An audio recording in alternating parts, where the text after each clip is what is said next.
오늘의 말씀은 요한복음 20장 19절 27절 21장 6절 말씀입니다.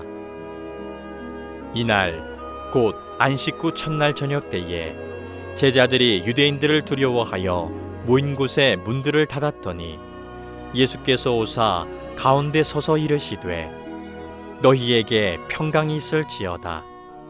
도마에게 이르시되 내 손가락을 이리 내밀어 내 손을 보고 내 손을 내밀어 내 옆구리에 넣어 보라. 그리하여 믿음 없는 자가 되지 말고 믿는 자가 되라. 이르시되 그물을 배 오른편에 던지라. 그리하면 잡으리라 하시니 이에 던졌더니 물고기가 많아 그물을 들 수 없더라. 아멘. 예수님의 부활이 왜 그토록 우리에게 중요한 것일까요? 로마서 4장 25절 말씀을 우리 함께 읽도록 하겠습니다. 시작.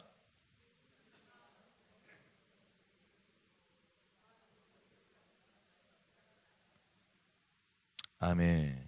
성경은 예수님께서 우리의 죄를 위해 십자가에 내어줌이 되셨고 또 우리를 의롭다 하심을 위해서 죽음에서 다시 살아나셨다라고 말씀하고 있습니다.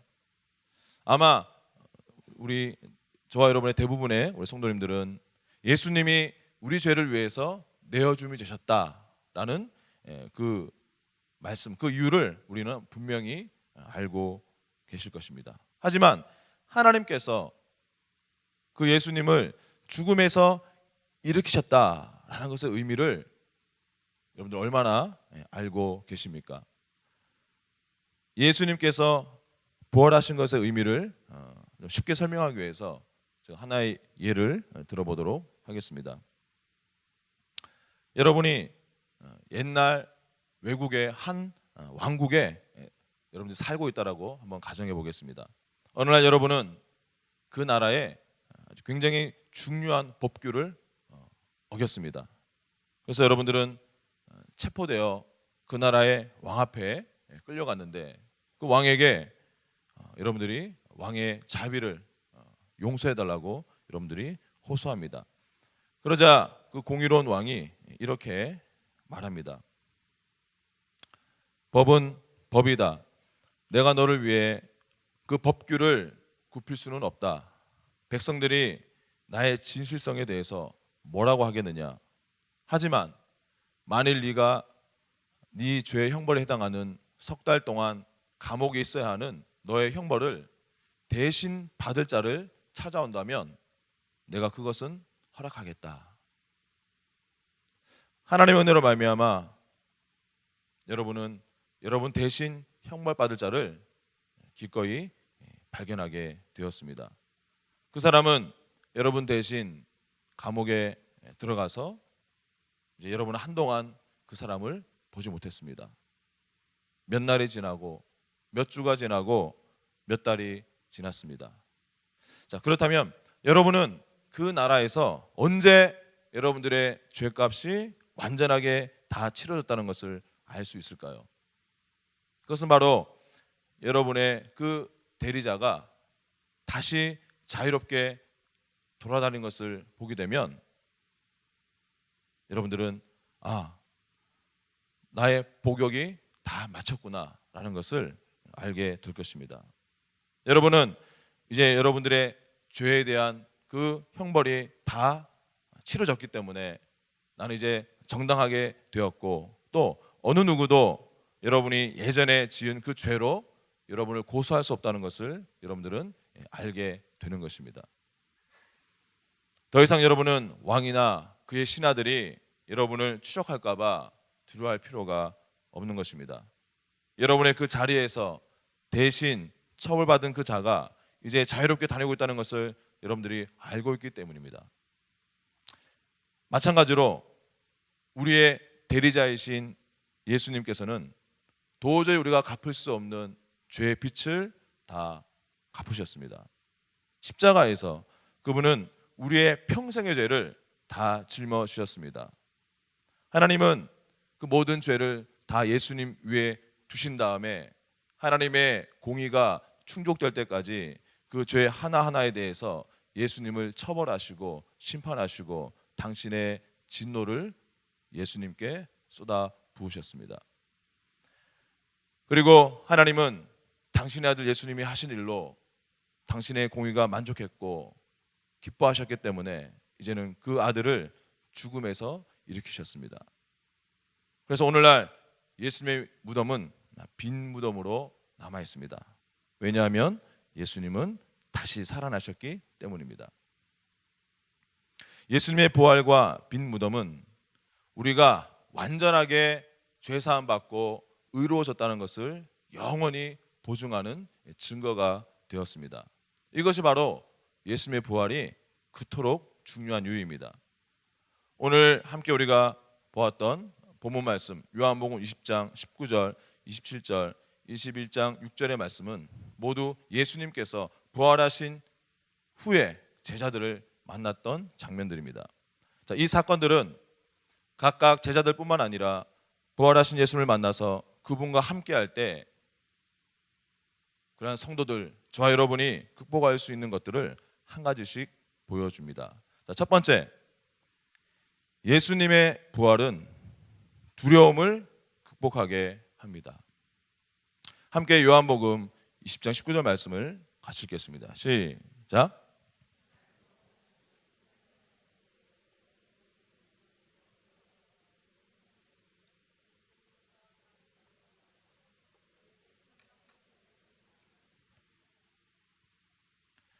예수님께서 잡히셔서 십자가에 못 박히신 후에 제자들은 굉장한 혼란 가운데 빠졌습니다.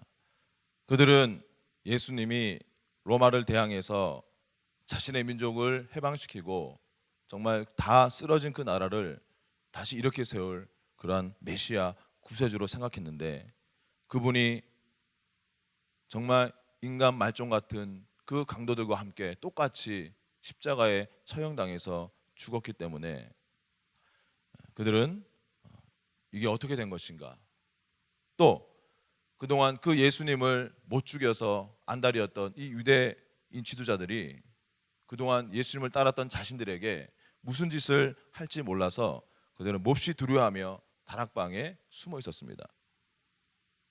부활하신 예수님은 왜 그들이 거기에 있는지 정확하게 아셨고 또 그들의 두려움을 충분히 이해하셨기 때문에 그들 가운데 나타나셔서 가장 맨 먼저 하신 말씀이 너희에게 평강이 있을지어다 라고 말씀하셨습니다. 자, 그런 다음에 예수님은 20장 20절에 보면 의미심장한 일을 하셨습니다. 이 말씀을 하시고 손과 옆구리를 보이시니 제자들이 주를 보고 기뻐하더라. 예수님은 당신의 손과 옆구리를 제자들에게 보여주셨던 것입니다. 바로 이 예수님의 찔린 손과 이 예수님의 찔린 옆구리는 그분께서 십자가에서 다 이루신 그 일을 증명하고 있었습니다. 예수님은 제자들에게 그들의 모든 죄에 대한 대가를 이미 다 치루었고 이제 더 이상 무슨 일이 일어날지 두려워할 필요가 없다고 말씀하고 계셨습니다. 내가 일하는 직장을 언제까지 다닐 수 있을까? 지금 나이가 들수록 내 몸에 이런 증상이 나타나는데 이게 혹시 암이면 어떡할까? 그러나 여러분, 여러분의 그 문제에 집중하는 것은 여러분에게 결코 도움이 되지 않습니다. 대신에 여러분의 생각을 여러분을 위해 갈보리 언덕에서 모든 것을 다 이루시고 부활하신 그 예수님께 집중시키시기 바랍니다.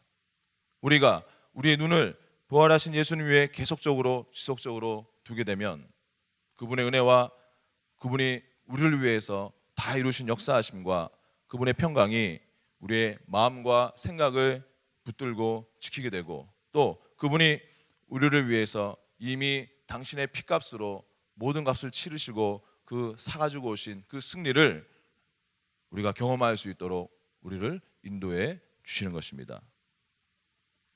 두 번째, 예수님의 부활은 우리의 믿음 없음을 극복하게 합니다. 요한복음 20장 27절 말씀을 함께 읽겠습니다. 시작.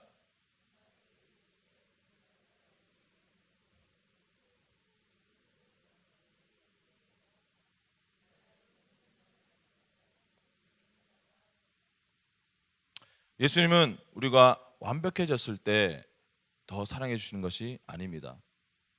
우리 안에 두려움과 불신앙이 완전히 없어져야 사랑해 주시는 것이 아닙니다. 방금 읽은 요한복음 20장 27절에 보면 예수님은 믿음이 없을 때라도 먼저 사랑하고 찾아와 주시는 주님이신 것을 우리는 알 수가 있습니다. 읽었던 27절에 그 두 절 앞에 있는 요한복음 20장 25절에 보면 도마가 부활하신 예수님을 만나기 8일 전의 모습을 설명하고 있습니다. 다른 제자들이 그에게 이르되 우리가 주를 보았노라 하니 도마가 이르되 내가 그의 손에 못자국을 보며 내 손가락을 그 못자국에 넣으며 내 손을 그 옆구리에 넣어보지 않고는 믿지 아니하겠노라 하니라. 도마가 다른 제자들에게 자신의 예수님을 향한 의심을 나타냈을 때 예수님은 그 현장에 계시지 않았습니다. 때문에 도마는 지금 예수님이 나타나셔서 자신이 말했던 그 말을 인용하면서 네 손가락을 이리 내밀어 내 손을 보고 네 손을 내밀어 내 옆구리에 넣어보아라 라고 하셨던 이 예수님의 말씀을 듣고 아마 도마는 깜짝 놀랐을 것입니다. 이렇게 예수님은 도마에게 당신의 부활을 확인시켜 주시고 나자마자 명령하셨습니다. 믿음 없는 자가 되지 말고 믿는 자가 되어라. 여기서 우리는 예수님의 부활을 믿는 것이 기독교 믿음의 핵심이라는 것을 알 수가 있습니다.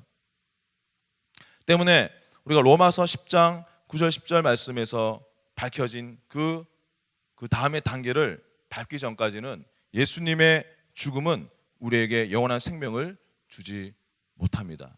우리 로마서 10장 9절 10절 말씀을 같이 읽겠습니다. 시작.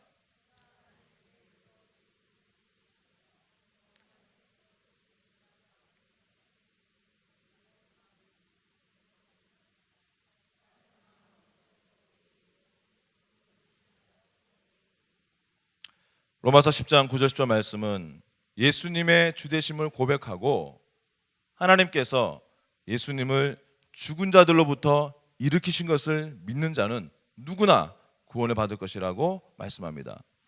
예수님의 주되심에 대한 우리의 고백과 더불어 그분의 부활에 대한 믿음이 우리에게 구원을 가져다 주고 또 영생을 주며 우리를 하나님과 하나 되게 만드는 것입니다.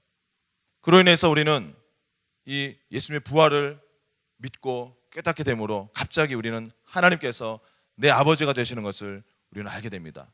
또 우리가 알지 못했던 영적인 세계를 보게 되고 성령님이 실제하시는구나, 또 하나님의 말씀이 이것을 의미하는구나 라는 것을 우리는 깨닫게 되는 것입니다.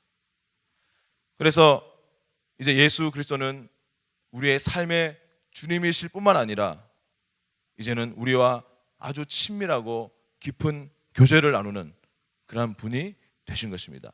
요한일서 1장 3절에 그 교제에 대해서 이렇게 설명합니다. 우리가 보고 들은 바를 너희에게도 전함은 너희로 우리와 사귐이 있게 하려 함이니 우리의 사귐은 아버지와 그 아들 예수 그리스도와 더불어 누림이라.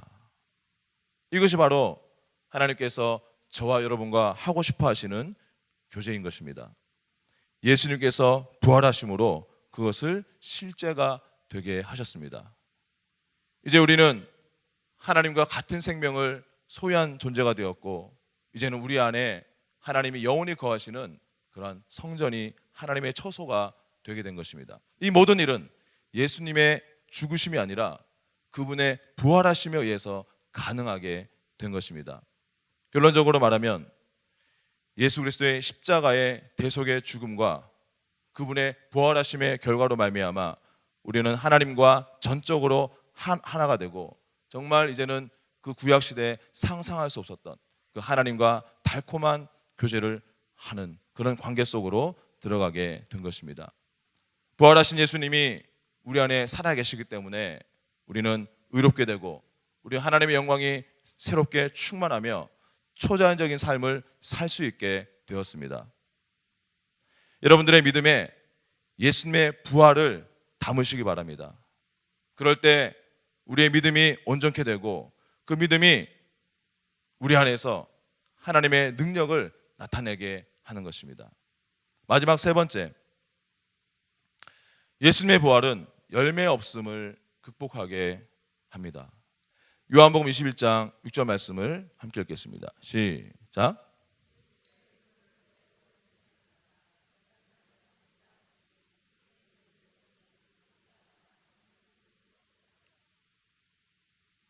자, 예수님은 비슷한 일을 당신의 사역 초기에도 하시는 것을 우리가 성경에서 보게 됩니다. 예수님이 처음에 제자들을 부르실 초반에 베드로에게 나타나셔서 그에게 그물을 물에 던지라 말씀하셨습니다. 누가복음 5장 5절 6절을 보면 시몬이 대답하여 이르되 선생님 우리들이 밤이 새도록 수고하였으되 잡은 것이 없지만은 말씀에 의지하여 내가 그물을 내리리이다 하고 그렇게 하니 고기를 잡은 것이 심이 많아 그물이 찢어지는지라. 베드로가 그물 하나를 던져 내렸을 때 물고기가 너무나 많이 잡혔기 때문에 그물이 찢어지고 있었다라고 성경은 기록하고 있습니다. 누가복음 5장 7절에 보면 이 엄청나게 많이 잡힌 물고기로 인해서 그물이 막 찢어지니까 그 같은 동료들이 밤새 수고했던 그 수고가 헛수고가 될까 봐 다른 제자들이 재빨리 그들의 배를 물고기로 채우는 그 장면이 묘사되어 있습니다. 그런데 예수님은 부활하신 이후에도 비슷한 일을 하셨습니다. 예수님이 부활하신 것을 알지 못하고 모든 것을 체념하고 포기하고 모든 소망을 두었던 그 예수님이 이제 죽었다는 것을 생각했기 때문에 베드로는 나는 다시 예전처럼 공이나 잡으러 가겠다라고 말하고 또 많은 제자들이 그를 따라갔습니다. 그래서 다시 고기잡이를 하던 베드로와 제자들에게 예수님이 나타나셔서 그물을 배 오른편으로 던지라 이렇게 말씀하셨습니다. 자, 이번에도 그들은 아주 많은 물고기를 잡았습니다. 그런데 첫 번째 경우와는 달리 그렇게 물고기가 많았음에도 불구하고 그들의 그물이 찢어지지 않았습니다. 요한복음 2장 21장 11절에 이렇게 말씀합니다. 시몬 베드로가 올라가서 그물을 육지에 끌어올리니 가득히 찬 큰 물고기가 153마리라 이같이 많으나 그물이 찢어지지 아니하였더라. 첫 번째 경우에는 그물이 찢어지고 있었지만 두 번째 경우에는 그렇지 않았습니다. 예수님이 부활하신 후에 뭔가 초자연적인 일이 그들의 그물에 일어나기 시작했습니다. 여러분, 부활하신 예수님을 여러분들의 삶의 그물과 여러분들의 사업에 모실 때 초자연적인 열매로 풍성하게 될 것입니다. 말씀을 정리합니다. 예수님의 부활을 부활주일에만 기념하는 것이 아니라 날마다 부활의 주님이 내 안에 살아계심을 의식하고 또 그분을 의지하면서 여러분의 두려움과 약한 믿음과 그 삶의 결핍이 이제는 부활하신 그 주님으로 말미암아 참된 평안으로 온전한 믿음으로 삶의 풍성한 열매로 전환되는 축복이 있기를 주의 이름으로 축원드립니다. 이 시간 한번 가슴에 손을 얹고 함께 고백했으면 좋겠습니다. 여러분 오른손을 여러분 가슴에 손을 얹고 자, 여러분들 안에 부활하셔서 여러분들 안에 살아계시는 그 주님이 느껴지십니까? 그 주님이 함께 하신 것을 믿으십니까? 예, 저를 따라서 고백하겠습니다. 부활하신 예수님이 내게 참 평강을 주십니다. 부활하신 예수님이 내 믿음을 살리십니다. 부활하신 예수님이 나에게 풍성한 열매를 주십니다. 아멘.